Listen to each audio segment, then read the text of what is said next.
Что делает страну не похожей на остальные? Что делает ее особенной? Казахстан – это простор. Со всех сторон нас окружают бескрайние степи, живописные леса и горы. Наша страна такая большая и такая разная. От нижнего течения Волги на западе до Алтая на востоке. От самых глубоких впадин до самых высоких гор.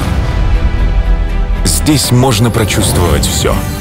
Настоящий арктический холод и жар пустыни. Именно здесь открываются новые чудеса света, каких больше нигде не встретишь. То, чего не бывает в природе, можно найти в Казахстане. Миллионы лет назад по этой земле ходили древние животные.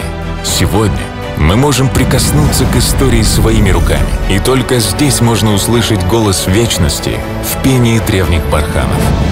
Именно здесь в древности приручили лошадь. С тех пор конь – это верный друг номадов. На нашей земле живут птицы и звери, занесенные в Красную книгу. Во всем мире их осталось очень мало. Не всех животных удалось сохранить. Но чтобы дать им новую жизнь, в Казахстане начали работу по их спасению. Только в Казахстане растут уникальные тюльпаны Грейга. Мы ценим и бережем все живое.